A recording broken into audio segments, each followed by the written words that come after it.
Hello everybody, welcome back to my channel. It's been a while, but unfortunately there was a bunch of things that came in my way and I'm ready back to creating some more content for you. And today's topic is going to be a topic based upon the whole concept of how you can simplify your photography. Simplifying not just your images, simplifying your processes. So without further ado, let's just get on with the presentation I've put together. So we're going to deal with the concept of simplification, or as I call this, simplify. And what does that really mean from point of view of the way you photograph things and the way you show what you're photographing, and how that image is viewed by the people that you want to appreciate what you do. So simplification is really about finding the most salient feature in the scene that you are about to photograph.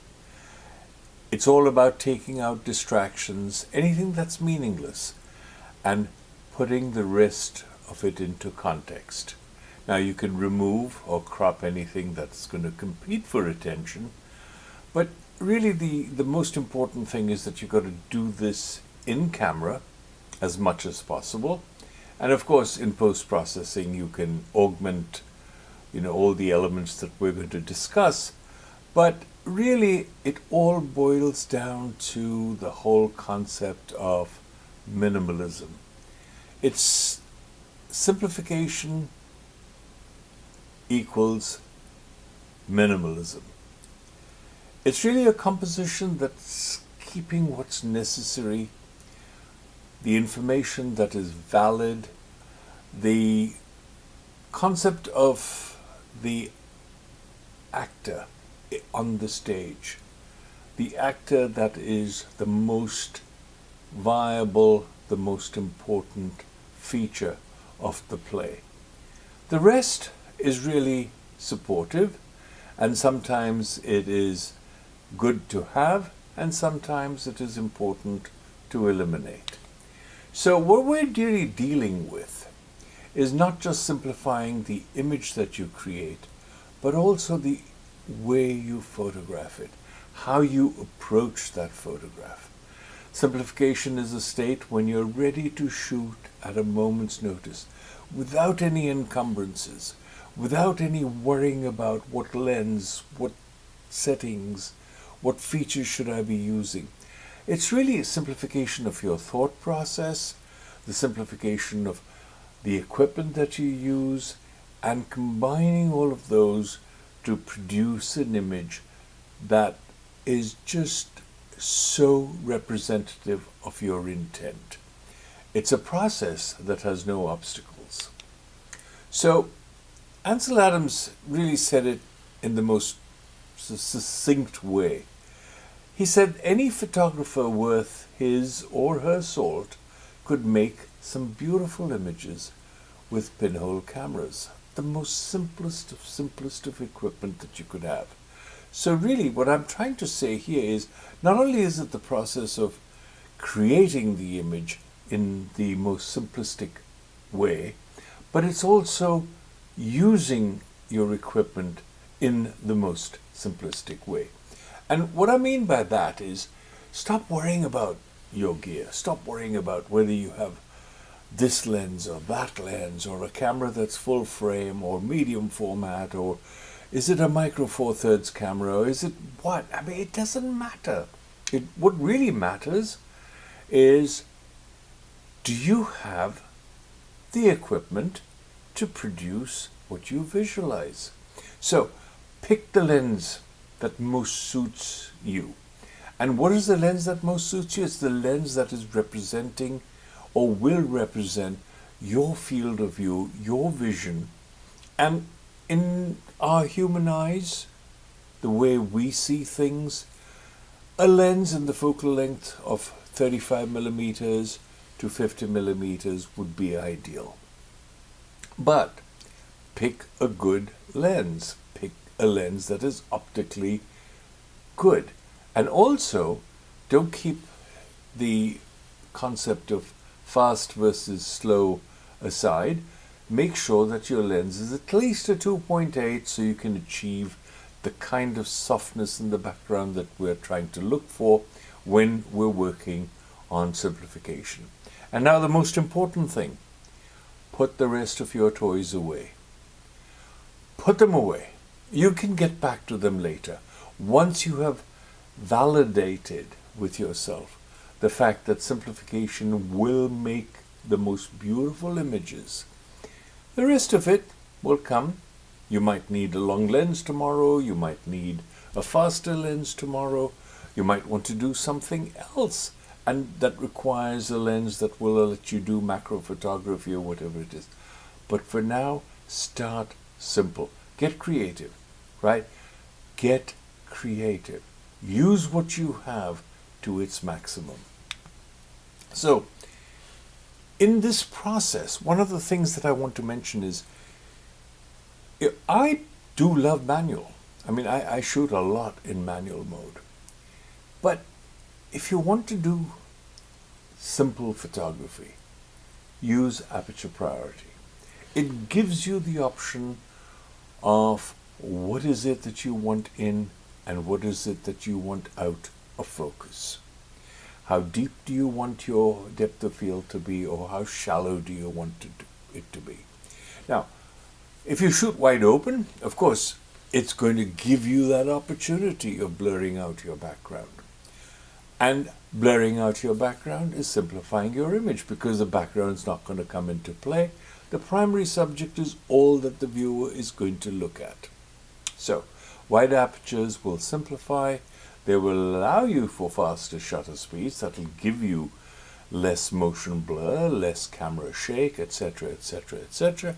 But more importantly, shallow depth of field, wide apertures allow you to create artistic images. So, play that game. Play that game of shallow depth of field, wide apertures, but know where to focus and know when not to focus where you might otherwise think you want to focus.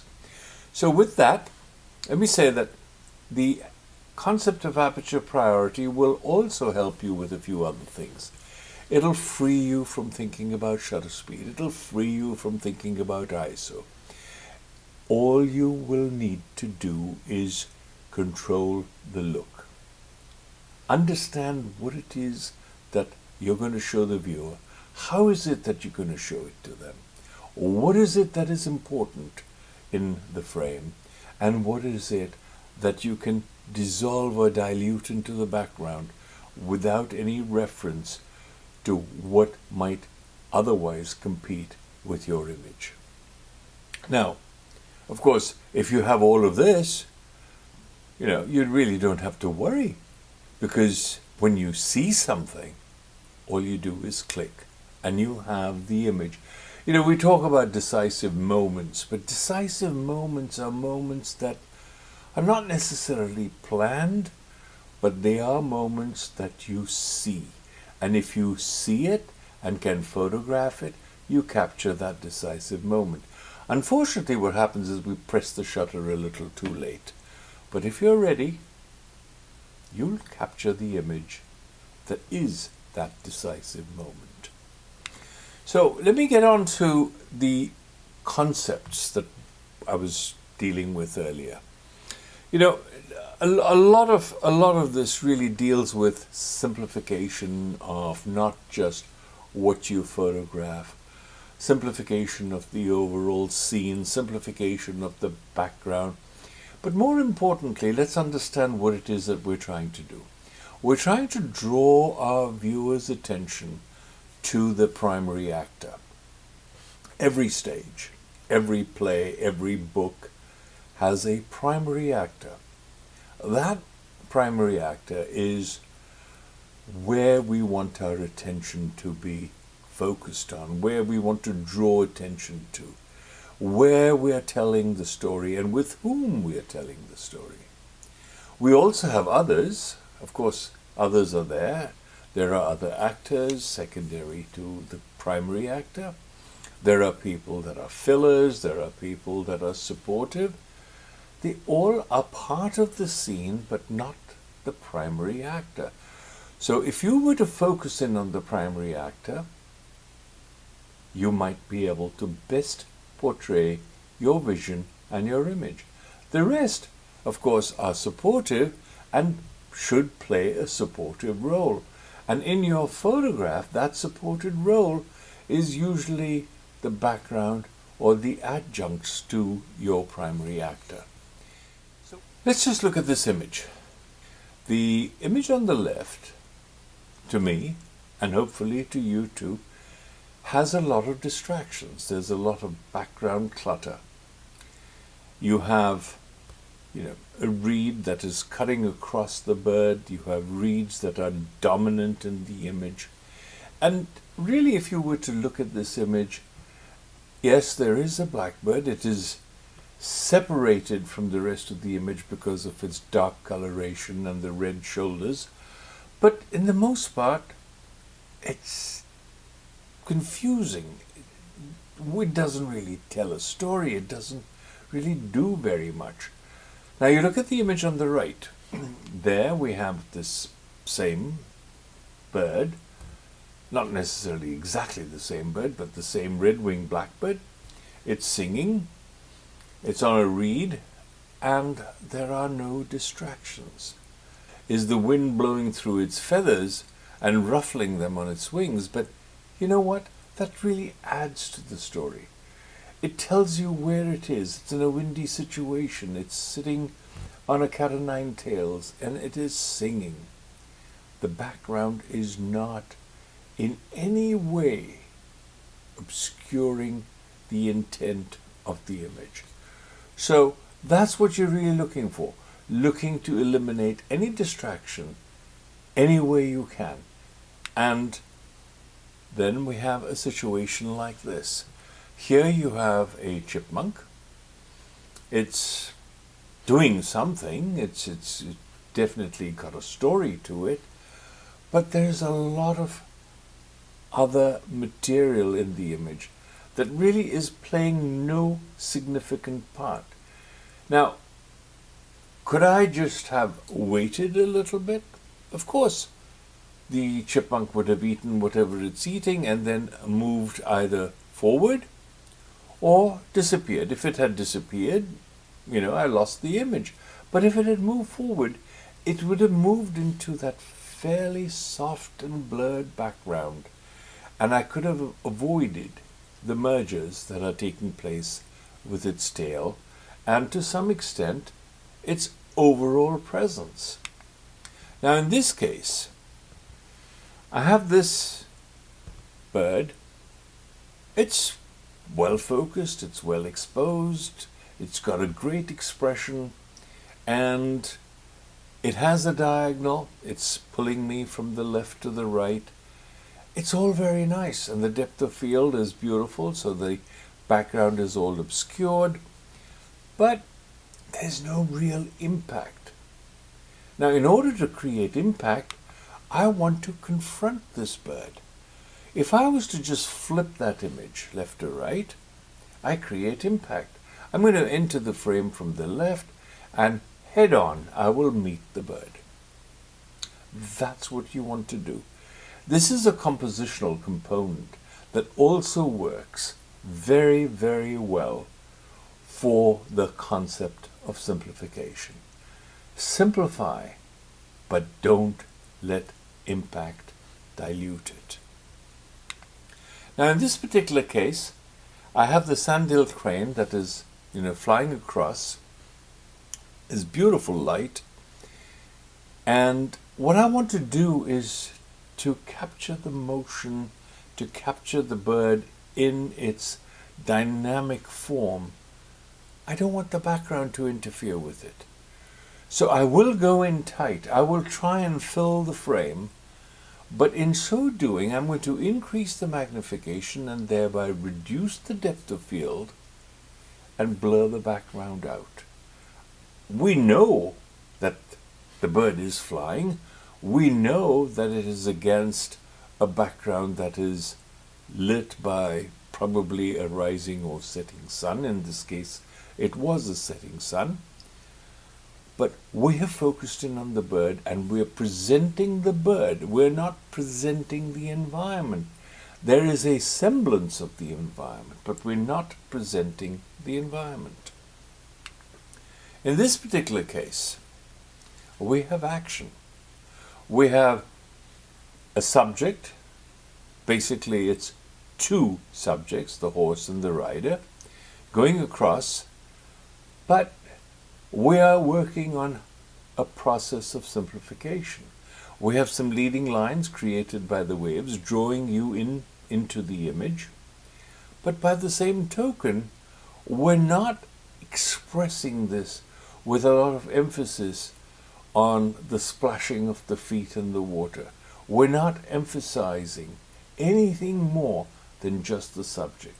The rest of it is soft and subdued. It is in the background, but our focus remains on the primary components of this image. That is what you as the viewer need to see, I as the photographer need to present. In this particular case, I'm basically using the light that was so impressive. I mean, it was just so beautiful. There was a snowstorm and the winds were gusting. This is in Iceland. Gusting to the point where they would sweep up the snow and pull it up and over.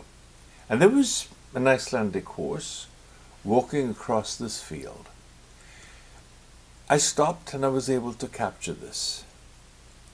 It is in its simplest of forms.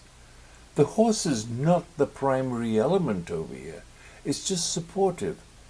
The primary element is the way the snow was blowing and the way the light was hitting the snow as it was blowing across the flat surface of this land and, swirling up, just creating like an envelope that was going to cover over the horse. I mean, it was just a beautiful, beautiful moment. And I had to capture it just because, it's so simple and yet it's so dynamic. Drawing attention through light again. I mean, there's just not much light in this. There's some light in the clouds. But the most important thing is to draw attention to that foreground element where the sun, actually when it was setting, just hit this rock briefly. And watching it just glow was so impressive. And yet if you look at the diagonals created by the surf, again using a slow shutter speed to control the amount of wave motion, it just creates that very simple yet powerful image. And that's all what one wants to do. In this particular case, the rocks are dynamic and the ocean has been simplified. A slow shutter speed takes away that dynamic motion, all of that wave form, all of that activity is just suppressed and subdued, and all you see is the validity of the rocks coming through the water. In this particular case, we're looking at patterns. We're looking at echoing patterns. We're looking at the way this rock face is echoing in the sand that is around it, and then the patterns formed by the water behind it, and then further patterns formed by the ocean. And really what we're looking at is a harmony of color. Colors again being echoed, the color in the mosses on the rock face and the color in the sky. And the two complement each other, and that too is a process of simplification. We can then go into a little bit more as far as creating images that are high key and low key. High key images, backgrounds go completely white. The subject matter is a little on the overexposed side or not so much. But the emphasis is basically an elimination of anything in the background, representing what it is that you want to show in its absolute form. It's not a black and white image, but it's a form on white image. Similarly, low-key images, a totally dark background, and all one looks at is the detail, the shape, and the form of the subject. In this case, a calla lily, in its very simplistic way, standing vertical, standing erect against this entirely dark negative space. Yet it has shape and form in its simplest of ways. Now we get into a little different concept. This is removing what I call removing dimension. We photograph objects, we photograph everything that is really multi-dimensional, 2, 3, and more. But when you take something that is dimensional and you make it into a silhouette, what you're doing is you're simplifying it into just 2 dimensions. It's the flatness of the image, and yet there is form, yet if you've composed it right, and yet if those forms that are silhouettes are recognizable, you can create a very simple image without any dimensionality. And that's really what a silhouette's all about. And finally, take that color away. Remove all representation of confusion that color can create, and make that image monochromatic. Simplify it into the black, the white, and all the tonality in between. And when you do that, you have another way of creating a very simple image. So with that, thank you once again, and please do, as I said, subscribe. Do click on that little bell icon so you get notified of future videos, and most importantly, be well, be safe, and I'll see you the next time.